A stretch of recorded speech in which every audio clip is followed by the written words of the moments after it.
Okay, hello, good evening everyone. How are you guys? I hope you're fine. Meninos, então, muito bem, sejam bem-vindos aqui para mais uma aula.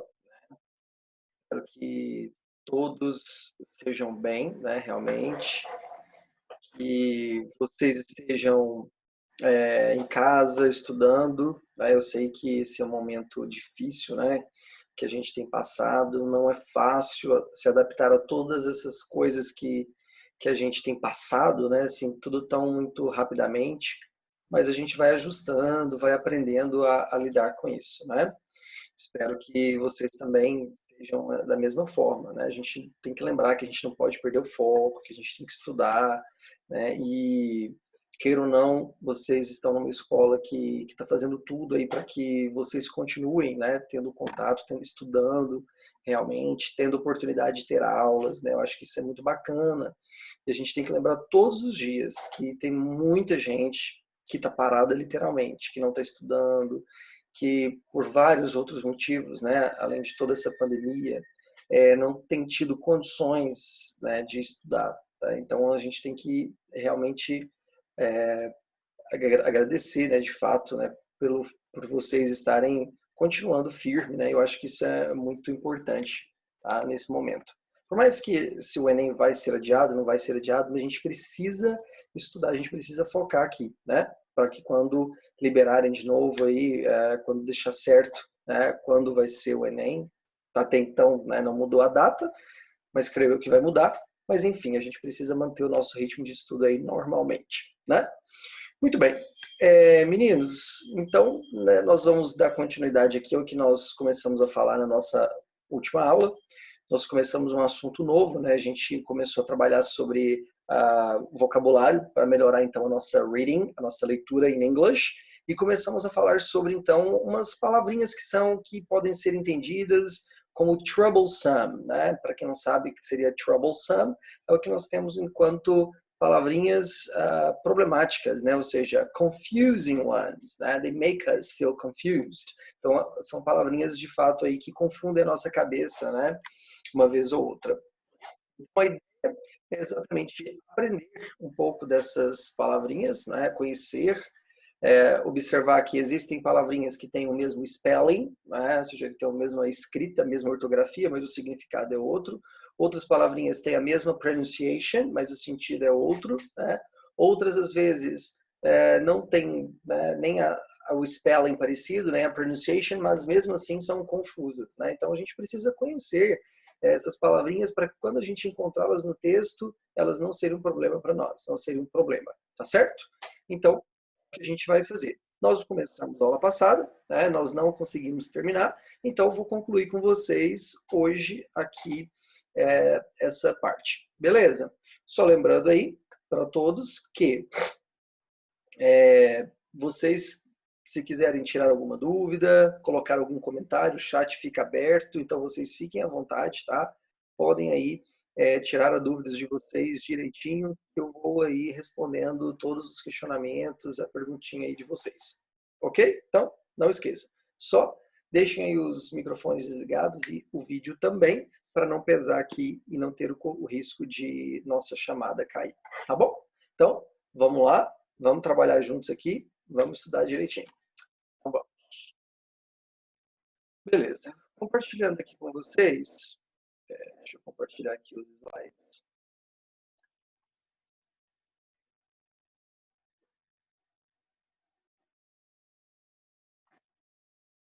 Aí, ok.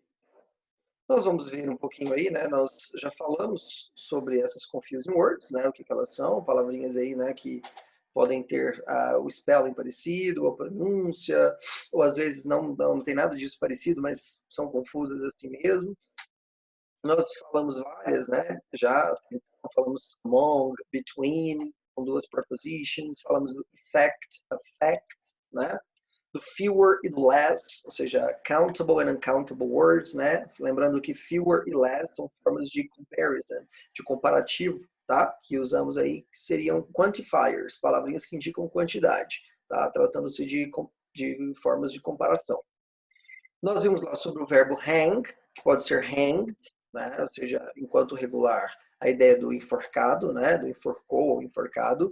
E hung, né? Seria o passado e o particípio do verbo hang, mas enquanto pendurar, tá? Nós vimos a diferença de imply e infer.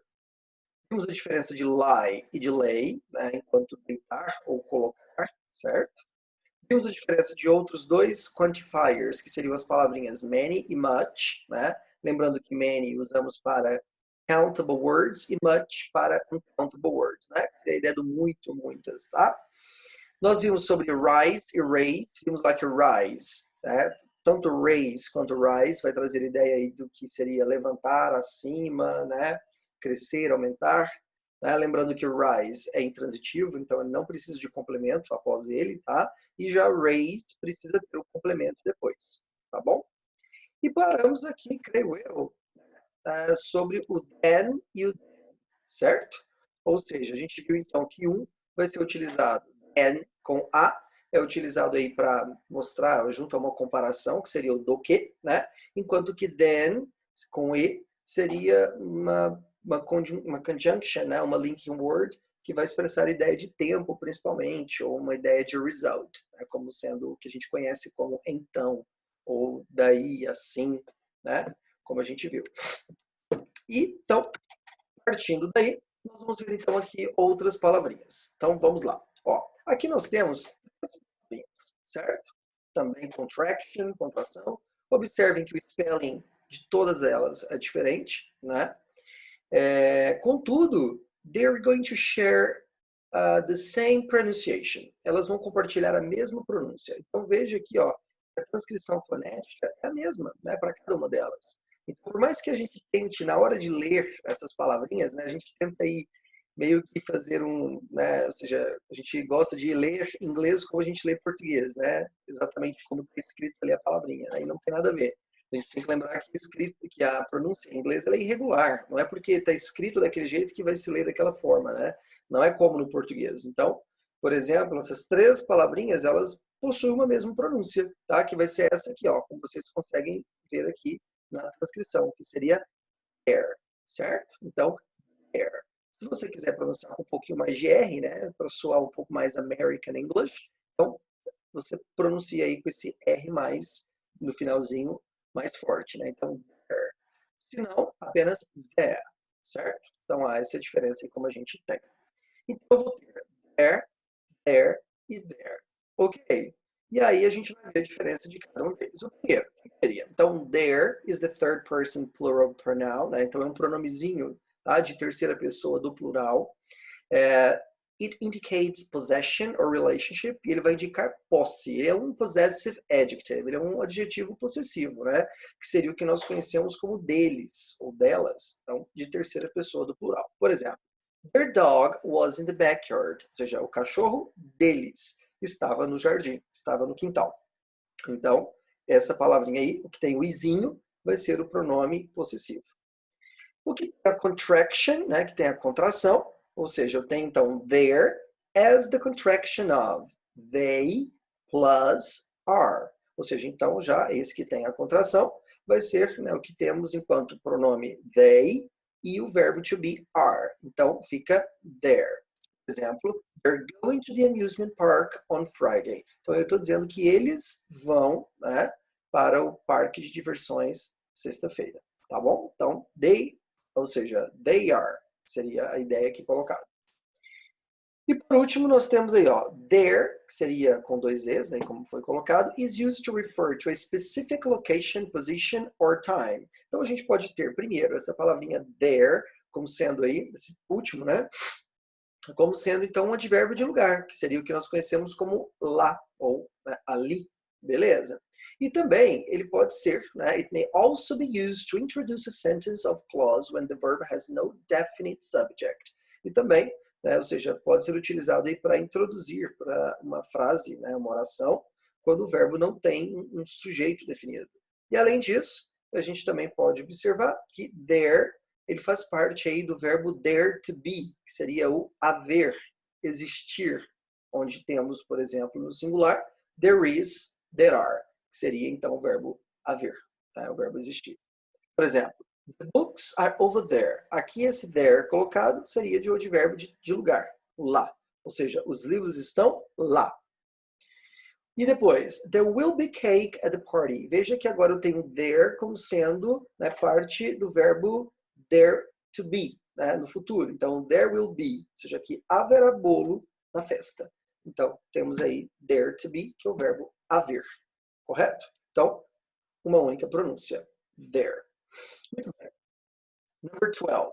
Nós temos aí, ó, duas palavrinhas que possuem um spelling diferente, né, uma escrita diferente, contudo, pronúncias muito parecidas. Então, veja, por exemplo, que eu tenho aqui, ó, conforme colocado, pronunciado mais forte essa primeira, eu tenho to, né?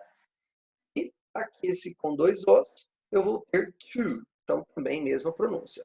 Só que muitas vezes, né, principalmente enquanto preposition, né, nós vamos ver que esse to, ele não vai ser pronunciado assim com tanta força. Então, vai ser mais um t, ou t, né? Então, digamos que, dependendo aí da situação, né, de quando for utilizado aí na frase, ele não vai ser pronunciado com tanta força como, por exemplo, esse daqui.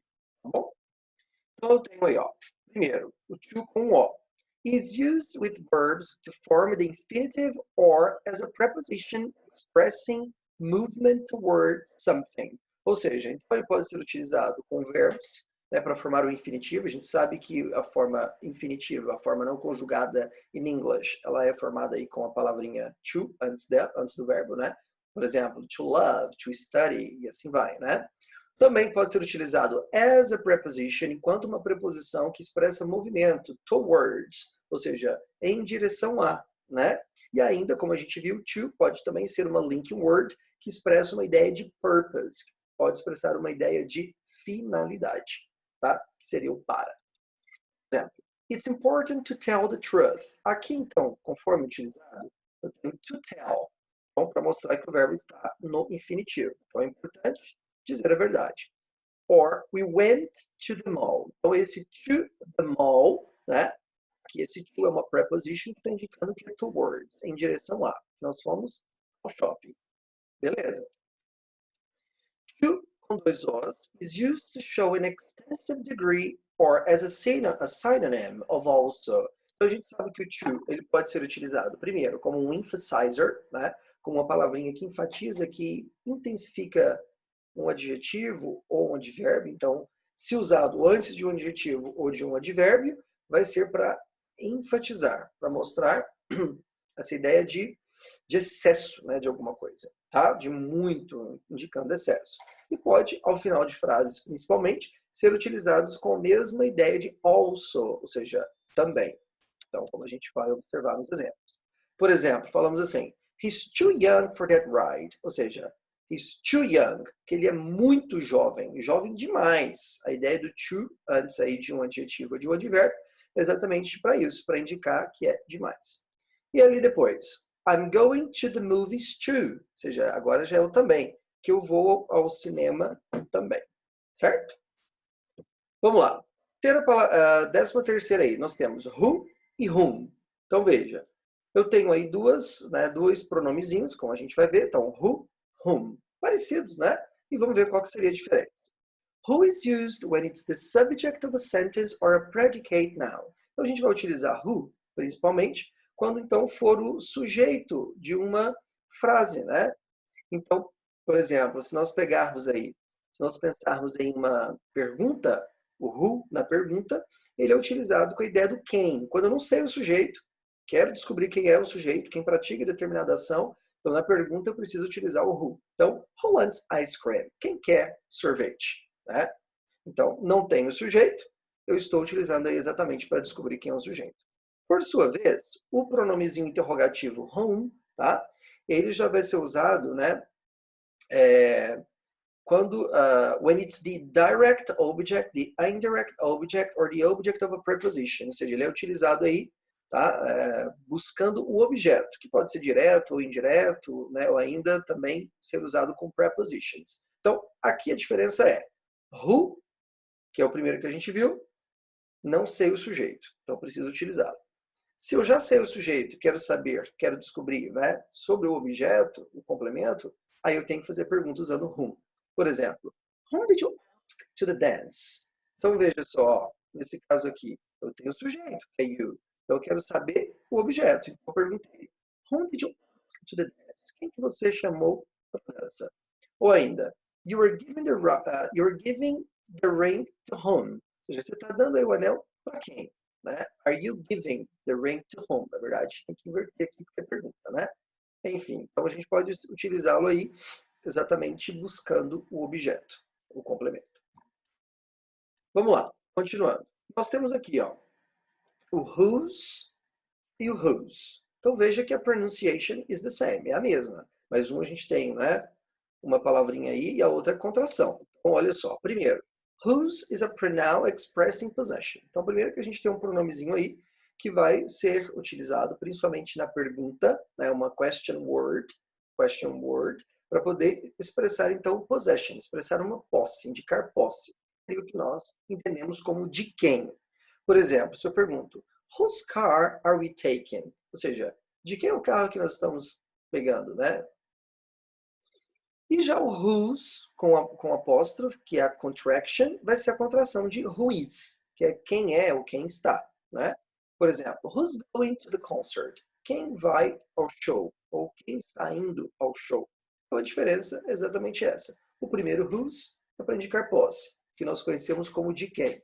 O segundo é uma contraction de who is, que seria quem é ou quem está. Próximo. Esse daqui é um caso bem clássico, né? Que é o it's, it's. The pronunciation is exactly the same. A diferença é que um tem uma contraction e outra não tem. Né? Então, primeiro, vamos lá. Então, this is, as I told you, one of the most troublesome pairs because the possessive pronoun it's does not carry an apostrophe, as in the cat's claws. Então, primeiro, né? A gente tem um pronomezinho que indica posse. Ele é um possessive adjective, né? Um pronomezinho que indica posse, que é o sem apóstrofe, né? It's. Então, ele vai ser utilizado, né, para poder referir a terceira do singular, it, não é? Então, por exemplo, se eu falo the cat's claws, as patas do gato, então, patas dele, né? Então, its claws, for example. Então, vamos ver aqui o exemplo. Agora a gente vê o exemplo. Só falando aqui do outro. It's com apóstrofe já é uma contraction que seria uma forma curta de it is, ou seja, do it com o verbo to be, is, ou seja, ele é ou ela, não, ele é ou ele está, ela é ou ela está, né? Porque it é para coisas, animais, ele, ela, né? Olha o exemplo. It's common for the cat to lick its claws, ou seja, quando eu tenho it's common, por que eu usei com apóstrofe? Porque eu estou fazendo aí referência a it is, que é comum, que isso é comum para o gato fazer o quê? Lick its claws, ou seja, lamber as patas dele, suas patas, patas dele. Dele quem? Do gato. Então, há essa diferença aí de quando que eu vou utilizar um e outro. Beleza? Então, don't forget this, porque muita gente faz confusão com isso. Beleza? Vamos lá. Number 16. Your. Veja que temos exatamente a mesma pronúncia, né? A primeira também com contraction e a segunda já não é contraction, mas a pronúncia é a mesma. Your. And this is a case of a possessive pronoun and a contraction. Então, novamente, nós temos o caso aí de um pronome que indica posse e uma contração. Então, primeiro your, olha só. Então, your sem o apóstrofe.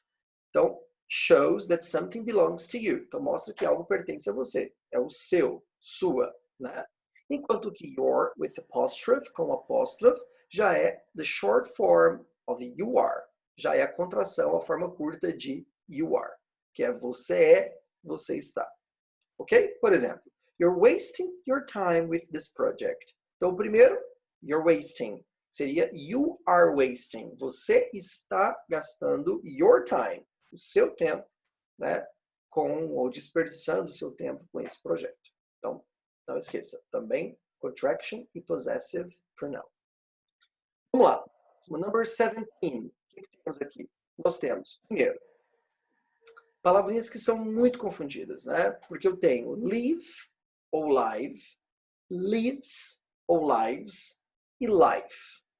Então veja, né, que temos aí várias possibilidades de pronunciation. Então, these words can get very complicated. Então, muita gente confunde aqui frequentemente sobre essas palavrinhas, né? Quando é live, quando é live, quando é lives, quando é lives, né? E assim por diante. Então vamos lá primeiro. Life, ou seja, pegando essa aqui, life. Long vowel sound like pie, quando você pronuncia I, né? Como a palavrinha pie, que seria torta. So, it's a noun. Então, é um substantivo whose plural form is lives. Pronunciando da mesma maneira, I. Então, você tem o substantivo life, que é vida. Colocando esse substantivo life no plural, então a gente aprendeu que plural de substantivos terminados com F ou FE, a gente tem que colocar ves. Então, vai ficar lives. Então, one life, 2, 3, 4 more lives. Beleza? Então, não pode esquecer disso, tá? Ótimo. Continuando. Daí eu tenho assim, ó, depois. Live, ó, I. Is a verb. Short vowel sound like in. Então, pensa na palavrinha in. Então, I. Live. É o verbo, tá? Que é o verbo viver, morar. O que acontece?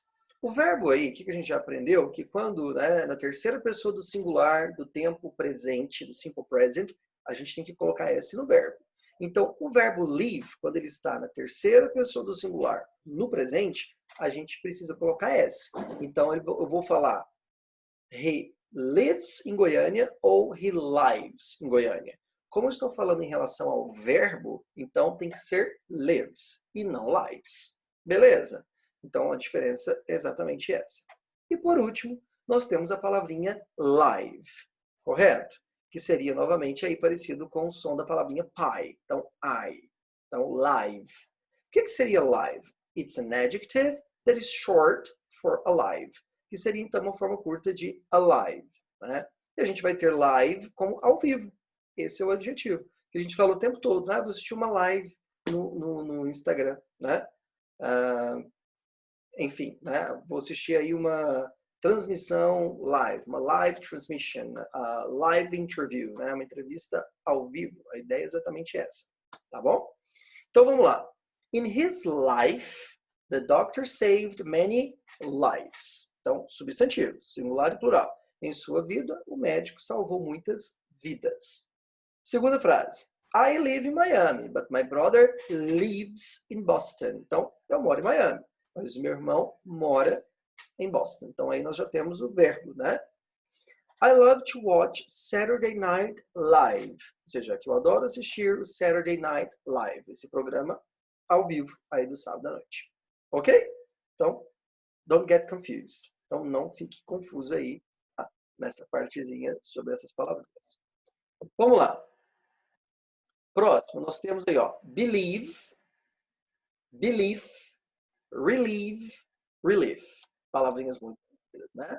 So, because they sound a lot alike, writers often switch. Então, o que acontece muito quando você vai ter que escrever lá essa palavrinha, muita gente confunde, né? Qual que eu vou colocar? Se é believe, se é relieve, se é relieve. Então, vamos ver. Primeiro, belief and believe, relief and relieve.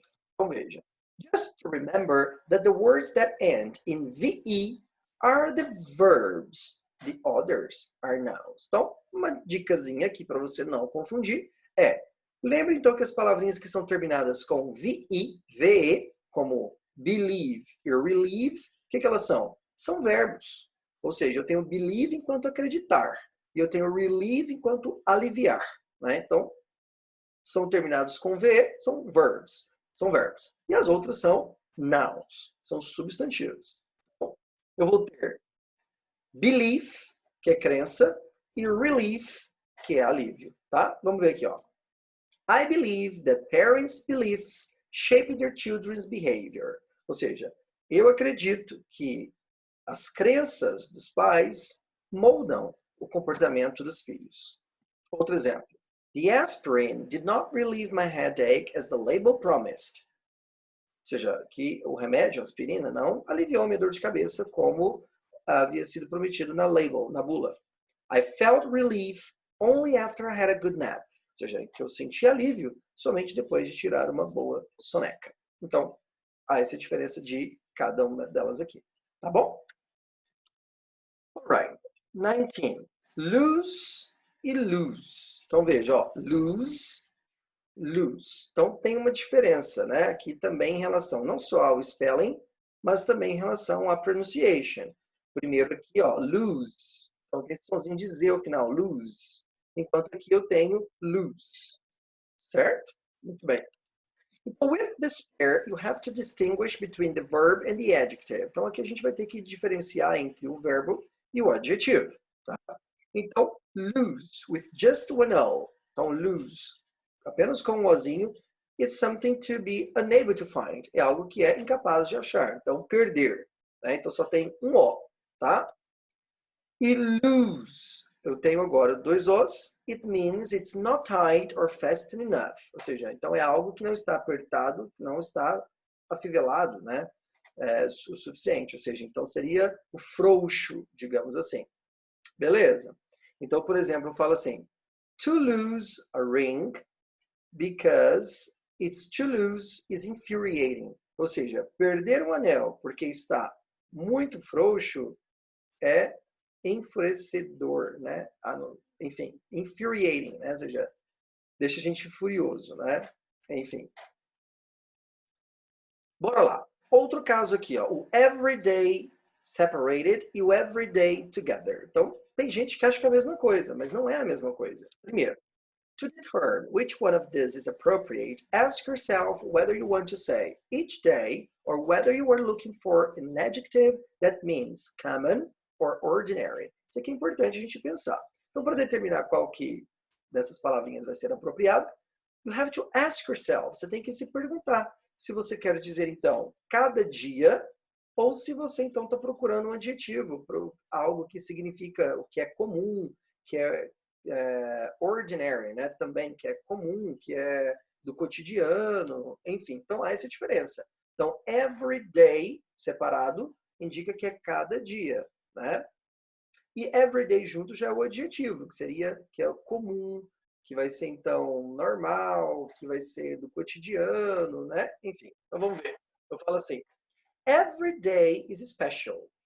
Ou seja, que todo dia é especial, cada dia separado, né? Então, don't weigh yourself down with everyday concerns. Ou seja, para você não se encher de coisas aí, não se deixar levar por essas coisas, with everyday concerns, com as preocupações do dia a dia, ou seja, as preocupações do cotidiano. Então, a ideia seria exatamente essa. Então, por isso que esse everyday que está em blue, que está em azul, ele está junto, porque traz essa ideia aí de que é uma qualidade, uma característica. Então, por esse motivo que ficou junto. Muito bem, passando um pouquinho mais. 21 a gente tem borrow e lend. Então, aqui também é algo que causa muita confusão em relação a borrow e lend, que seria a ideia do emprestar. Qual que eu vou usar? Né? Ou seja, qual que é a diferença? Vamos ver. Então, eu coloquei um quadro aqui para a gente poder, né, ver juntos. Então, eu tenho borrow. Borrow seria o que a gente tem como pegar emprestado, né? E lend, jamais com a ideia de emprestar. Então, vamos ver aqui, ó. Borrow. Borrow shows that something is temporarily taken from another person. Ou seja, então, geralmente, inclusive, com a palavrinha com o verbo borrow, você utiliza a preposition from. Então, borrow from. Né? Por exemplo, I borrowed $100 from Sarah. Ou seja, que eu peguei emprestado $100 da Sarah. Né? Ou seja, então, como é que eu posso lembrar? Someone borrows something from someone. Ou seja, então que alguém pega emprestado algo de alguém. Então essa é a lógica. Can I borrow your iPad? Também é interessante, principalmente na pergunta, quando a gente vai usar, né, a palavrinha, o verbo borrow, a gente utiliza primeiro do singular. Então, I borrow. Can I borrow your iPad? Né? Eu posso pegar emprestado o seu iPad? Grace borrowed her mom's car. Ou seja, que ela pegou emprestado o carro da mãe. I borrowed Andrew's lawnmower this morning. Né? Pegou emprestado, então, lawnmower seria o de grama, né? Cortador de grama essa manhã. Emily borrowed Evelyn's suitcase for her trip to Paris. Ela pegou emprestado a mala aí, né, para viagem para Paris. E o lend?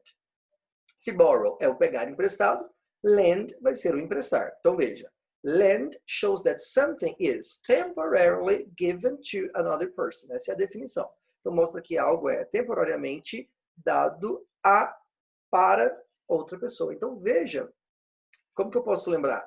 Que you lend something to someone, né? Ou seja, então a ideia, galera, é que com o verbo lend, você vai utilizar a preposition to, certo? Então, lend to, emprestar, emprestar. Por exemplo, I lent $100 to Sarah. Eu emprestei $100 para. Yes, I'll lend it to you for a few days. Sim, eu vou te emprestar, né, por alguns dias. I lent him money, ou seja, eu emprestei para ele o dinheiro. Mom lent her car to Grace, ou seja, ela emprestou o carro a Grace. I will lend you this money until you get paid, ou seja, então eu vou te emprestar esse dinheiro até que você seja pago. Então não esqueça, borrow from, lend to, ok? I borrow, you lend. Essa é a lógica. Então vamos lá. Outro caso também que geralmente as pessoas confundem, né? E que pode causar um problema sério. Então, cuidado com essas duas palavrinhas. São muito parecidas, né? Tem uma diferençazinha só do spelling de letter S, né? Da letrinha S aí. E a pronúncia é parecida, mas tem que focar. Então, a primeira, né? Essa aqui, com um S apenas. Eu vou pronunciar assim, ó. Veja aqui, ó. Desert. Você tem aqui o tracinho em cima, esse apóstrofozinho que indica a sílaba tônica. Tem que ser pronunciado aqui primeiro, né? Como eu vou pronunciar.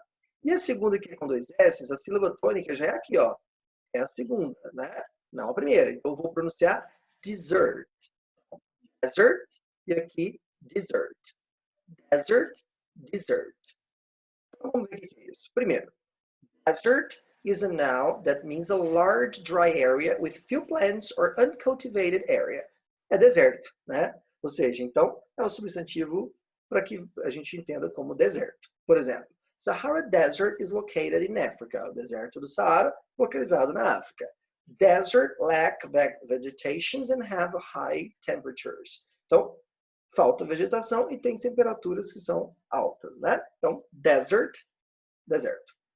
E quando temos dois S, nós temos dessert, que seria noun that means the sweet dish you sometimes eat after a meal like fruit, ice cream or cake. Que é o que você pede depois que você come, né, alguma coisa. A sweet dish, um prato doce, que a gente chama de sobremesa. Então, cuidado. Sobremesa não é over table, tá bom? Então é dessert. E cuidado para quando você for pedir, você não falar Can I have a dessert? Que aí a pessoa vai achar meio estranho, porque desert, né? It's almost impossible to eat, isn't it? Olha o exemplo. The five-course meal included desserts as well.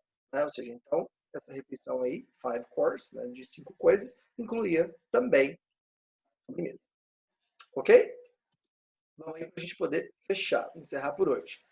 Duas palavrinhas que também são confundidas aí frequentemente, que são weather e weather. Veja que tem a mesma pronúncia, same pronunciation, né? Então, o que a gente pode perceber? Primeiro aqui, ó, weather. Não é que tem o H iniciando, né? Weather can be a noun or a verb. Pode ser tanto substantivo quanto verbo. Principalmente é usado enquanto substantivo. Tem o que nós conhecemos como tempo, que diz respeito, refere-se ao clima, né? Enquanto verbo, it can mean the ability to withstand or endure the effects of weather. Ou seja, então, a habilidade de assegurar, né, garantir os efeitos do clima. Por exemplo, there's going to be a change in the weather. Vai ter mudança no clima, no tempo. Her family weathered a crisis this last year. Ou seja, que eles suportaram, né, passaram aí, né, enfim. The cold weather exhilarated the walkers, né? Ou seja, o frio, o tempo frio, né? Exhilarated the walkers, ou seja, deu aquela hipotermia, né? Ou seja, enfim. Did you have good weather on your trip? Então você teve aí um tempo bom na sua viagem? Então, weather, tempo, clima. Já weather, esse aqui tem o H, né, depois do W, já vai ser uma conjunction, que tem aí a ideia parecida com a conjunção if, que é o que a gente vai entender então como se. Por exemplo, Maurice asked me whether I needed any help. Certo? Ou seja, se eu precisava de alguma ajuda. Então, whether or if vão ser sinônimos. Beleza?